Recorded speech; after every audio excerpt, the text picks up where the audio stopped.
Welcome to our podcast, This Life, the Chronicles of Autism Mums. I'm Alison and I'm joined each week by amazing women who happen to have children on the spectrum. We talk about navigating the ups and downs of parenting kids with autism and how that affected us and our lives as women, professionals and mothers. Strap in, grab some tissues. Sometimes you'll cry from empathy and others from laughter. Join us on our journey of This Life.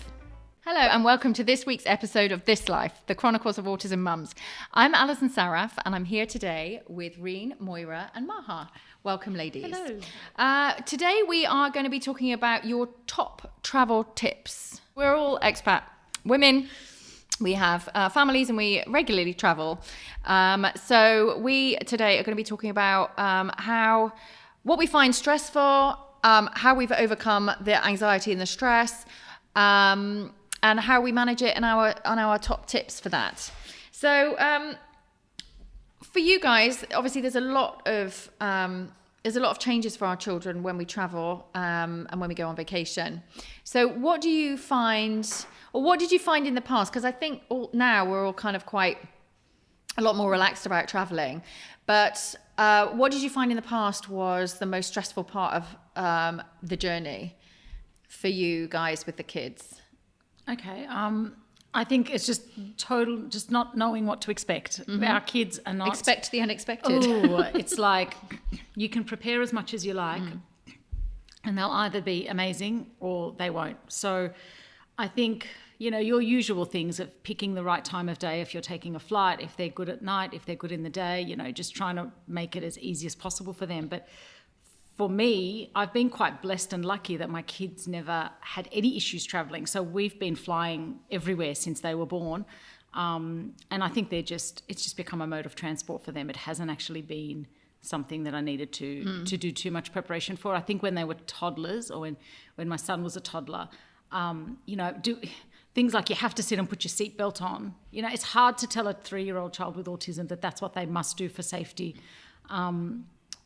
But lucky for me, he was more than happy to just sit and not move because he was probably so anxious anyway. So for me personally, I didn't have those issues. Do you think it helps that we are frequent travellers? Do you think that helps our kids? Definitely. And how do you think that helps them, Moira? Definitely. Well, it's just the norm, isn't it? Again, I'm quite lucky. Both of mine are good travellers. I think when we moved from Callum, coming out of a buggy was quite a transition.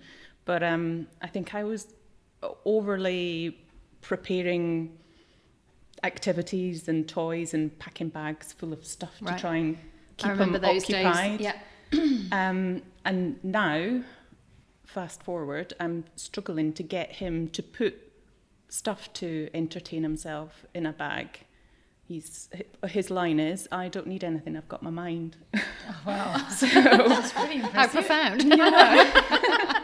Whereas I wish that was enough for me. I know, I'm still a little bit anxious, but I want you to have something to do with your hands and something. But yeah, he on the plane, which is our usual mode of transport, he just watches movie after movie after movie. He's quite happy. Mm-hmm. I think we're lucky now with the aeroplanes, like having so much there's so much entertainment. Yeah, like, exactly. I think it's so really many made options. a difference. The only semi-stressful bit is prior to getting on the plane and the queues. Right. Yes. But we've overcome that we have a handy little card. Oh yes, so that's actually a good advice for anybody actually who's looking to travel, maybe for the first time, second time. I know in the UK they offer the sunflower. And so we have that lanyard. I think generally in most countries there is something that is recognised as an autism friendly. France, we've discovered are not overly receptive at the airport. Right. Like when we go to attractions like the Eiffel Tower or something, couldn't have helped us more. Right. But airports, France has been the worst. But yeah, through the UK, we use the sunflower and it's recognised and he's always wearing it. Mm-hmm. And here in Qatar, we have the autism card and Oh my goodness, It works well. Yeah, we have gone to the front of the queue feeling It's actually slightly guilty, I but know, not too much. This is the thing. It's kind of like, well, do we really need to? Well, no, because Because we've they got would- it. Because you I should know. use it if you've got I it. know. Because it's helpful at 1 o'clock in the morning when you're landing and the queues are Exactly. out of the door. And quite often he's absolutely fine, and I Right. feel a bit. People Yeah. will be looking at us. Well, what's wrong with you? No, but you should use there it. are, when he wants to stim and we're in that situation, I'm like, just go for it.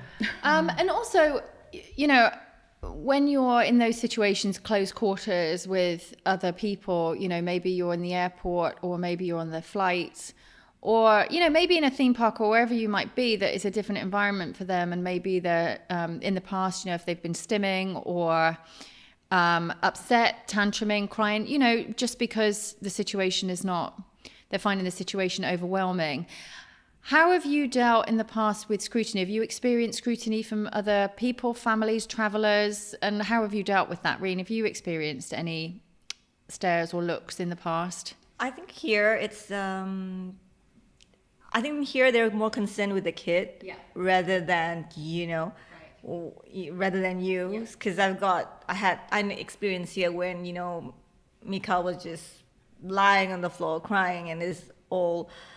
Is he okay? Man, came up to him and is he okay?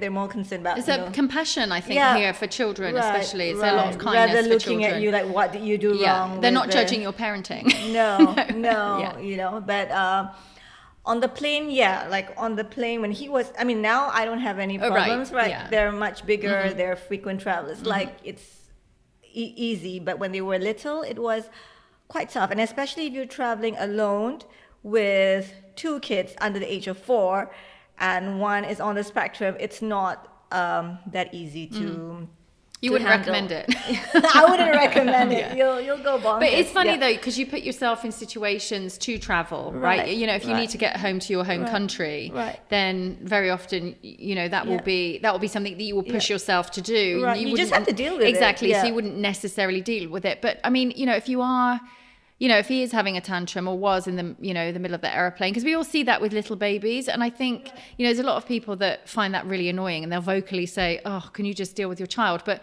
when you've got a 3, 4, 5, 6-year-old or an older child who is not necessarily used to traveling, I think people see babies in a very different light. But if they see a child of an older age tantruming or, having maybe behaviors that they're not used to seeing. Right.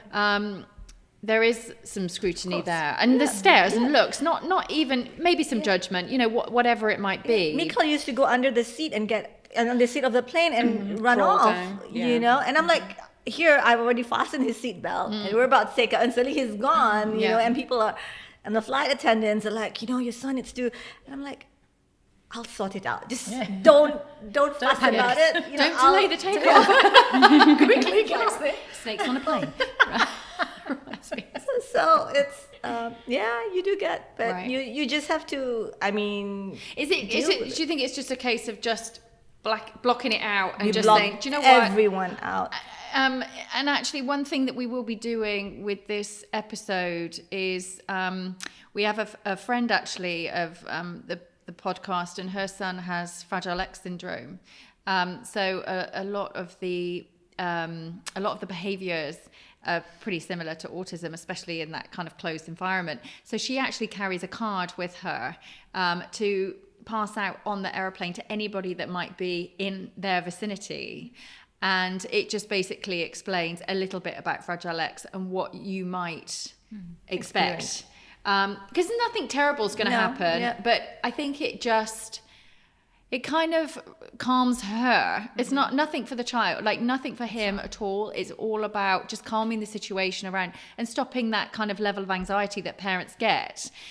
So what we will be doing is we'll be producing a printable that you can use. So it will be like an autism card for traveling. So we'll do that just so that if you don't want to have that conversation, or you feel that you're in a situation that is getting to a point where, it's,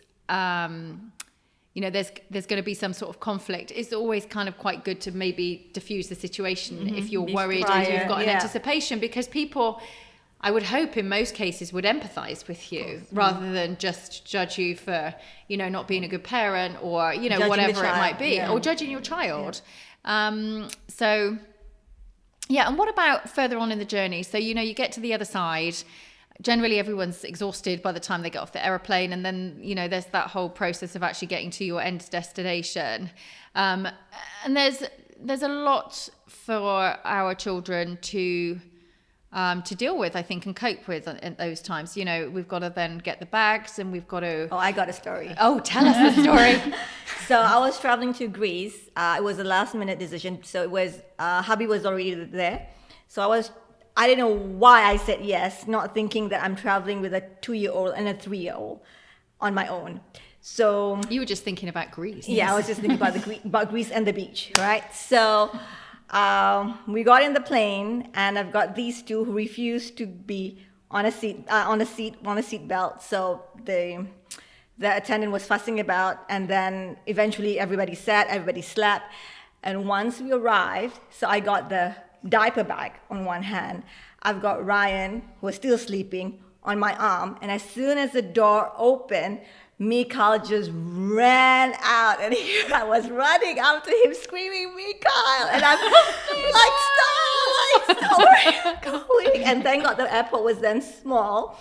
So eventually I got him, and I managed to catch him, but he still was walking really fast, and I was like, I've got this boy on my other hand and a huge diaper bag with like bottles of, because they were still drinking their milk from their bottles. So I've got like 4 bottles with diapers and all sorts. It was crazy. I know. We reached the immigration, and then we left the immigration, and he ran to where you get your luggage. And when I arrived there, I realized that, I don't have euros with me. I can't take the trolley. No. Why do they do that in airports? It drives me crazy. I totally forgot. It was a last minute trip, and I totally, completely forgot. So what I did was, and Mikhail was God knows where, and I stacked up I went to the travel exchange, and managed to get a euro. So I got my trolley. I couldn't think about Mikhail because I needed the trolley. So then I put our hand luggage in a diaper bag, and I put Ryan on it. And I took out this brand new makeup set I had in my bag, and I gave him to fiddle with it. What? And then the security Green likes her makeup, listeners. So this is. And the security lady came to me and said, "Don't worry about him. I'll look after him." That was Mikhail. I'll chase after him, and you just get your bags. Yeah. So the security was really nice and was chasing after Mikhail from one end to the other end. So I got my bags, and then finally I went and grabbed Mikhail. And then when I look at my makeup set, it was a disaster because it had holes and brushes all. And I'm like, "It's okay, you're safe. Both of you are in my arms." And then we finally left. And I'm like, when I reached the hotel, I told my husband, "I will never, ever do this again." You owe me a makeup set. Exactly. So we got at the hotel, and I dumped both in the bath. Yeah. And I just sat down. Yeah. And I'm like, never. I'm never leaving. And he came back. He came inside. He came to the room and says, "Okay, let's go out sightseeing." I'm like, "What? No. Do you see this too?" No, never again. Yeah. So, yeah, that's my story. Oh my goodness, Reen. I don't think. I think we've kind of all been in those situations at some point, not necessarily on an aeroplane or in an airport to Greece, but I know that there have been situations that have made me sweat with the children. Yes. And at the time, you just grin and kind of bear it and get through it. And like you say, when you put them in the bath, it's like this massive relief that you know, and I think it's actually quite amazing how resourceful you can be and how resourceful you are when you're in those kind of situations. Okay, thank you for that interesting story, Reen. So moving from the airplane and collecting the luggage and everything else. So, when we book holidays and when we go on vacation, we're not necessarily always going back to our, houses if we're expats. It could be hotels, could be family stays. What are the things that, when the kids were smaller would concern you most? And what were the things that, with food, diet, new beds, you know, what were the must-haves for you and the things that you used to stress you out most about what could kind of go wrong about those sort of situations, Moira? I don't know. I mean, you can pretty much get beige food everywhere, which is a bit of a requirement. Gosh, I'm not sure we made a huge amount of concessions for. We went places and did things that we just thought they would enjoy, and obviously there was things that we couldn't do with Callum back then, like being in dark theme park rides or something and noisy, you know, that kind of thing. But I wouldn't say that's necessarily an autism constraint. Lots of kids are like that. But yeah, I don't know. Just I think I just would always try and make sure that had something that would maybe calm him down or something familiar with him. I mean, he always carried Mr. Dinosaur. R.I.P.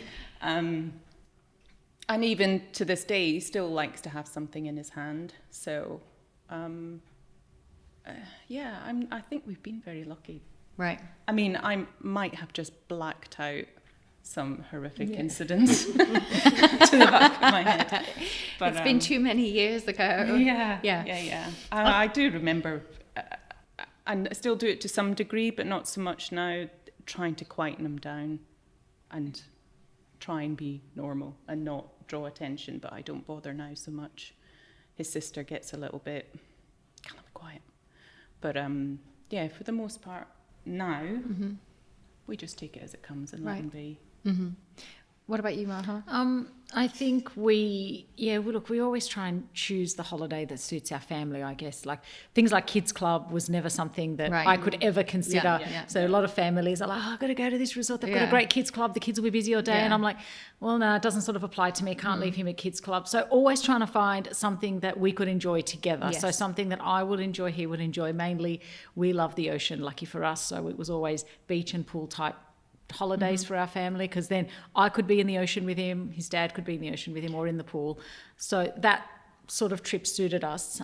We did our first sort of bit of a road trip in Spain a couple of years ago when he was about 8 or 9, and that was like a big deal for us because we were sort of driving for 9 days all over Spain, and it couldn't have turned out better. Like, we had an incredible time. So it was just, I think once they get older and they know how to regulate and they can communicate, and we know them better, we can choose our holidays and vacations based on that. But yeah, definitely when they were younger, it was all about, you know, a contained resort that we could just enjoy activities with them, and that was it. It wasn't really. I think we preempt too many situations that are probably never going to happen. Right. We're always kind of just, that's true. And I think certainly it's changed since the kids have got older. So if you have got younger children, then it does get better and it gets easier, you know, like it does with all of our kids.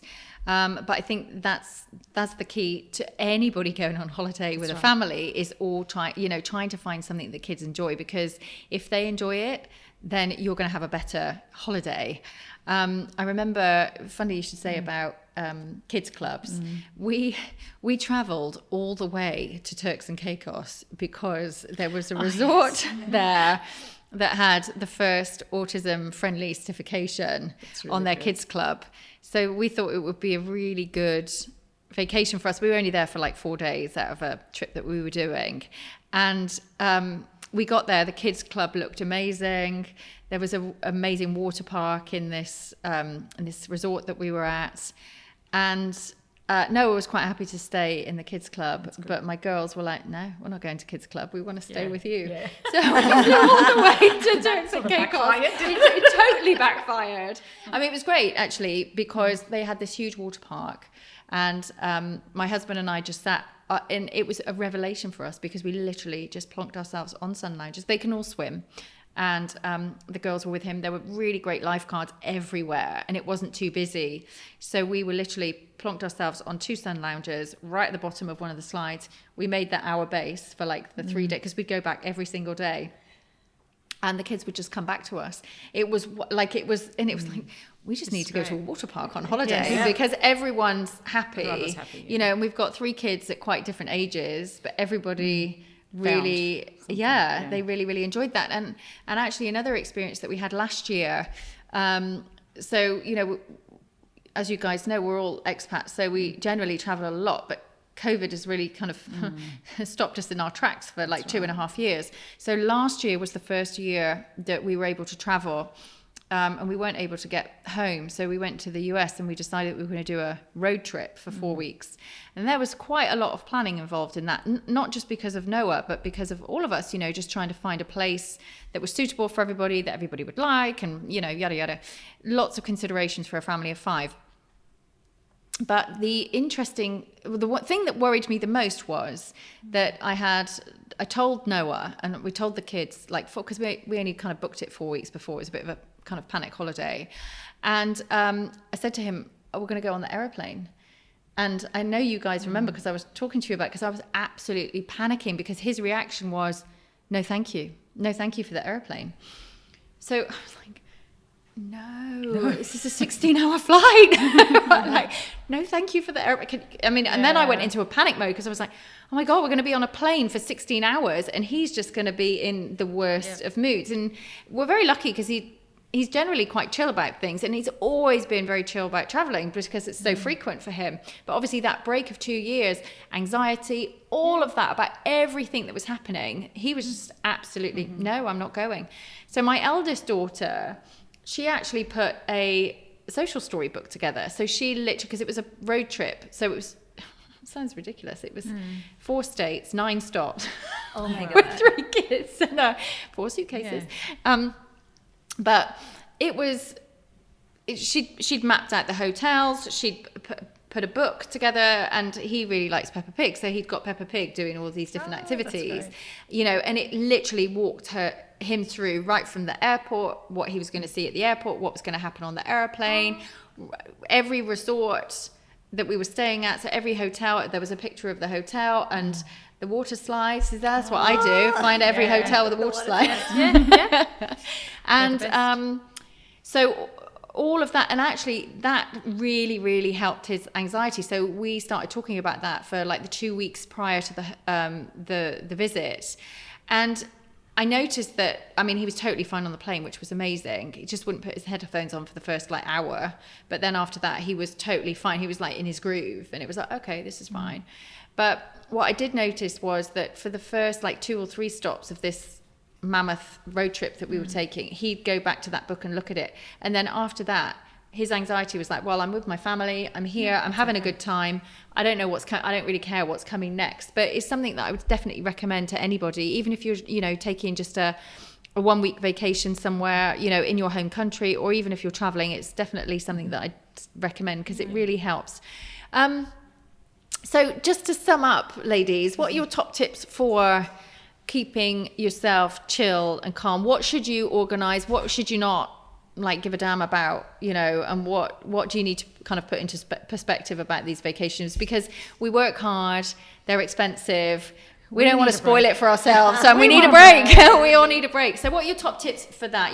Just to enjoy the lead up, because I think that's half of the fun of holidays, is like the excitement of going away. Yes. But also we all need a break. We all need a break. We all need to relax. So what are your top tips for kind of keeping all of that in mind and in perspective when you're planning? And what's important, Reen? I plan with the kids. Right. So, nice. That's a good idea. What we do is, because I want to fit shopping in. Yeah. So I must make sure that they're aware that wherever we're going, there's shopping in it. Yeah. So I make them. You trade them. Yeah. So I make them researched. So they do a presentation and they find out where they want to go. So we're in sync. Yeah. I know where I want to go. They need to know where they're going to go. So they do that, and it's quite good because they're aware of where they are going, right? And what's there. Yeah. If you want to go to a theme park, they know what's there, and they know when we want to go shopping, what's there. So maybe a shopping place that has a play area, or a shopping place that has a park. Yeah. So Yeah.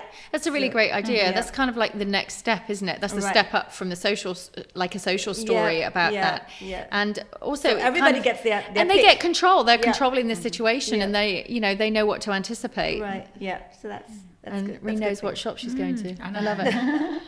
What about you, Moira? Yeah, we've kind of done that for this summer's trip as well, all for the first stop in New York. So they've both chosen 2 places that they want to go. And I like the social, what Maya did was brilliant. And we did do a little bit of that when we did a tour around Europe years ago. And he did like it, so maybe I will steal that again and try it again this summer, because we're going to go to a few different places. But tips, well, yeah, those 2 are good tips. Maha. Yes, very good.